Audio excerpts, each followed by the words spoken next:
My game crashed. Come on, little tanks, come on, step up. There we go. Let's go. Yeah, no, a bit of a unfortunate start, but the thing is, the SU-122-44 doesn't really care. The SU-122-44, you don't see it a lot anymore on the battlefield, and that surprises me, because as a tier 7 tank destroyer with 3.5k DPM, you would think you would see this more often than not. Yes, you heard me correctly, this tank has the same DPM as a tier 10 medium tank. With 390 alpha and 6.6 second reload in my case, that is 3.5k DPM. This tank has more DPM than my STB-1, purely because rammer, vents, and brothers in arms. My STB-1 doesn't have brothers in arms, it's a bit of a shit crew. And that DPM shreds people, it destroys people, they really just don't expect it. And I'm trying to spot the SU-100 here, and I just literally can't, and I get more than I bargained for the moment I see them, because that's an IKV-90B there as well.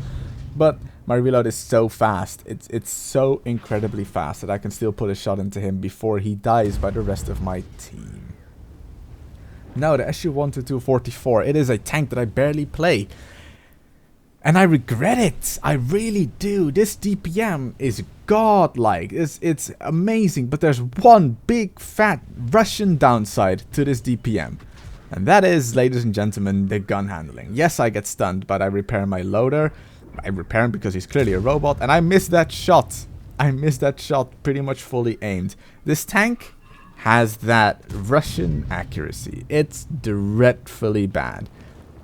And, I mean, it is dreadfully bad. Look at that aim time. Look at that bloom. Look at that Sixth Sense icon that I should really change. And look at that bounce off the VK front of the turret. Don't even know if I could have penned the front plate, but who knows.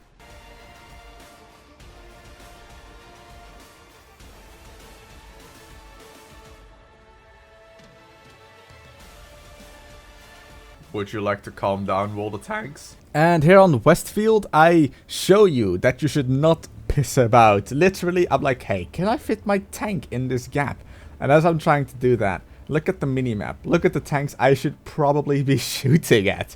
Yeah, no, I have recent Unicum stats, ladies and gentlemen, and I still piss about thinking, can I fit my ass in this building? I could, but that does mean that I missed out pretty much 3 tanks to shoot at. And 0.38 accuracy, 0.39 if you don't have any rammer vents or crew skills, is disappointing. It is quite bad. It is the reason why I haven't really been playing this tank, if I remember correctly. Yes, the DPN is amazing. By the way, did you see the tree fall? That's why I'm blind firing that position. The accuracy, literally the reason why I haven't been playing this tank. And at Cromwell, I did hit him blind in the first shot. The second shot, I don't know. It could have been the second shot, maybe the first shot. I really don't know, but he is dead. And you will see later on in this episode why the accuracy is so incredibly bad. Now, what does this tank have? Well, 1, amazing DPM. 2, armor. This tank has really good armor for the matchup. And again, I am top tier. Matchmaking has been really nice to me as of late. I am not kidding. I mean, the last couple of days, matchmaking has been really, really nice to me. So I cannot wait to be bottom tier for the rest of the Italian tank marathon. That's going to be a fun one. I get some good spotting on the Dicker maps, who I spotted literally through the gap in the building that I drove in earlier. Sometimes, you know, sometimes it just all works out. We shoot the T-71 and we kill this T-71. I then decide I should probably move back a bit, get into a better position, because we had lost the north of the map. It's completely gone, it's completely dead. I've got the side of an Oni, and I don't even know if I can pen that, because 175mm of penetration is not amazing. And yes, this tank does see tier 9. It does see tier 9 opponents, and with 175 pen, trying to shoot an E75, don't think you would enjoy that. But this is the situation where you want to find yourself in the SU-122-44. I'm pretty much firing full auto. Like, the only time I'm not firing full auto is to let it just aim fully. I'm reloaded, I'm aiming, and I'm firing again. This is how you get to use your 3.5k DPM to the max. I shot and killed the Oni, I shot and killed the SU-122-44, and I shot and killed the KV-85. So far, this is what you want in your SU-122-44.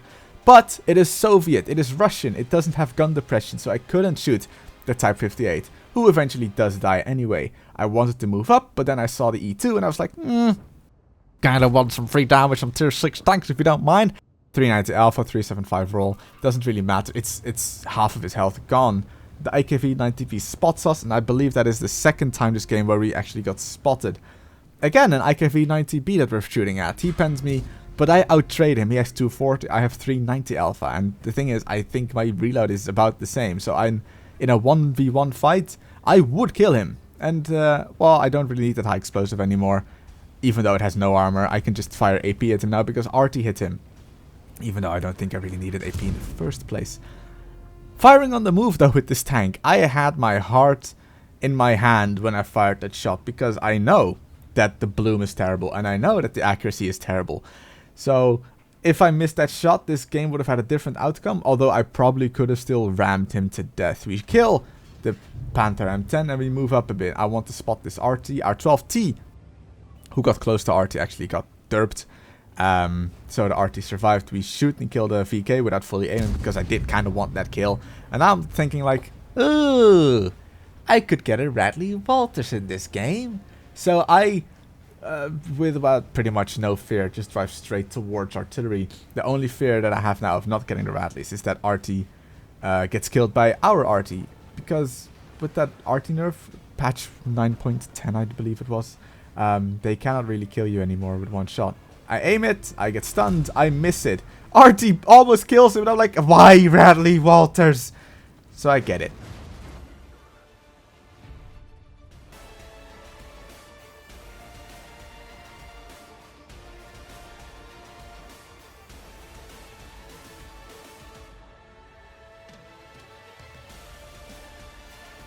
We literally skip 6 minutes for the sole reason that I was chilling in the back with the Scorpion G and nothing happened. There was a 3090 that was going up the hill, but our 90 actually blocked him, so we couldn't shoot him. And then from that point on I was like, there's nothing to do here. So I drive all the way around the lighthouse to get into this position I am now. And I want to put another shot on this T-28 prototype, and that bounced.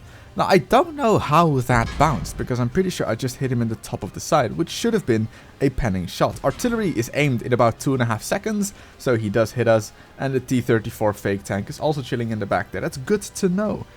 But again, the T-28 prototype is a lucky man. That shot that I fired blind didn't pen. This shot that I'm gonna fire blind, it did hit him because there was no splash on the ground.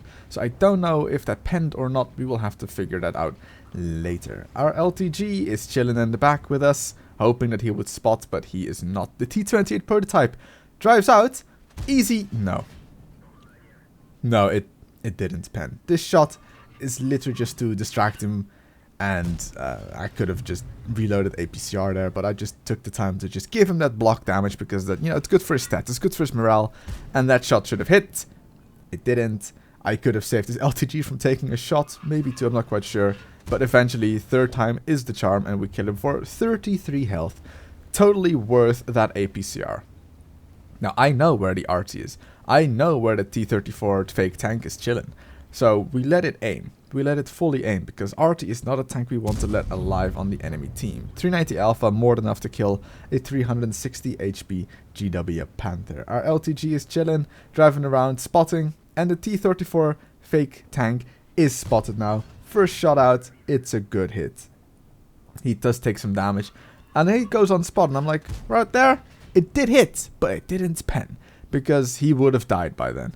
But we get another chance because this DPM is utterly amazing. I'm not gonna like, godlike, and we do eventually kill him. Now we've eradicated the enemy's base campers. This shot, I just fired it. I mean, I had hope of hitting it, but eventually RNG was like, no. No, you're not going to, so don't even bother trying. Don't even think about trying it. The enemy Emil does get gangbanged by our team, and that leaves the enemy SU-122-44 alive, which, I mean, he could kill me. He is my opposite number. He does have the same 3.5k DPM if he's got good crew skills and good consumables and whatever, food and rammer vents, equipment. I put the first shot in. I have the time to put the second shot in because I survived because he rolled low. Ooh, we stay alive.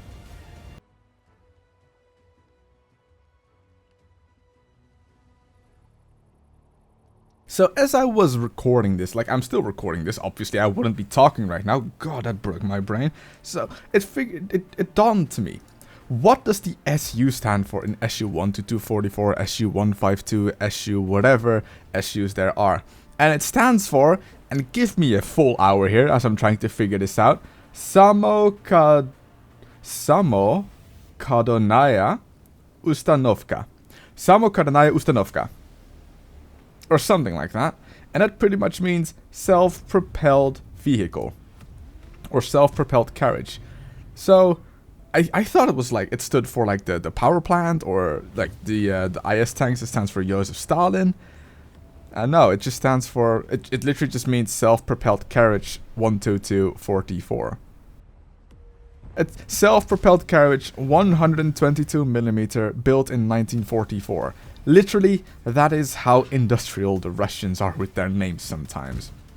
Good shot on the T-34-1 as he is driving, and from this point on, can we get a shot off and maybe someone crossing? Ooh, that 90's going for it. Okay, wait for it. Maybe. There. Just missed. Okay, I want you to pay attention. What is happening in this picture? Are you seeing it? Did you see it? Because sometimes this makes a difference between winning and losing. Look.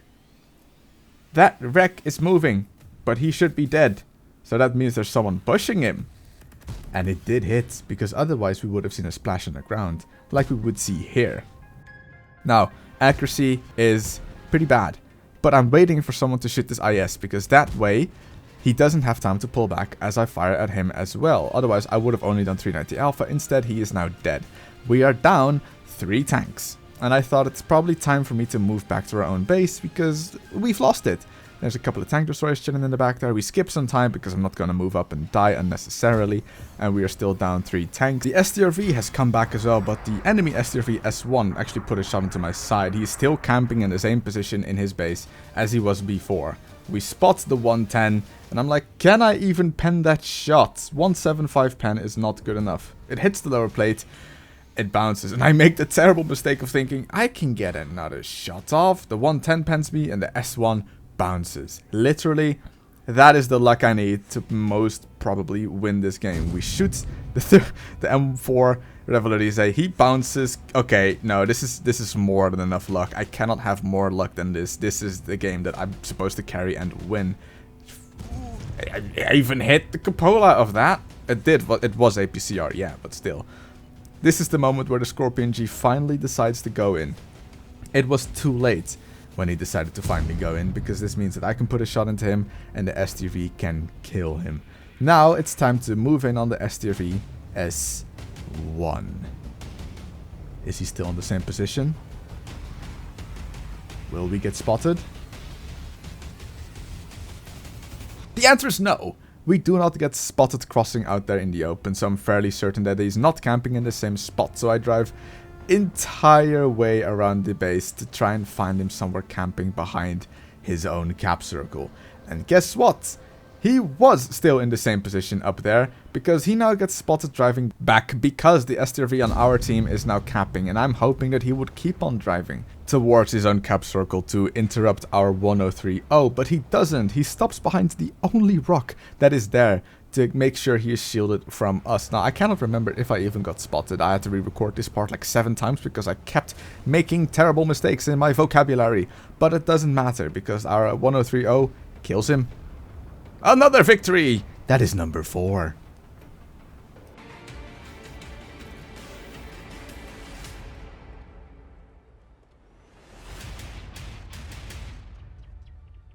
Overlord D-Day map. The beaches of Normandy is where this T-29 is going to make a terrible mistake. We fire 1 shot and pen, and 6.5 seconds later, this T-29 is still sitting there with his third side towards us. And this is the part when RNG decides this T-29 should probably go to the next game. Woo! If I'm honest, I don't even know where that exactly penned, but he is an unlucky man and I'm very lucky. I didn't shoot this M41 driving over because I was at the edge of my gun reticle, gun handling. I forgot the word for it, so I had to re-aim and just shot him when he was stationary for us. And if I'm honest, that is like pretty much the end of this game. Our team went very aggressive, our team won the beach, they won the middle. This T-25 AT drove all the way back to make sure that he could defend the base, but we spot him, we put a good alpha shot into him, and that was our last damage in this game. We do shoot him again, but RT is just that bit too fast, and we fire on the move towards this 1375, but it misses, and that's the end of it. That's the end of this video. Next week, medium tanks.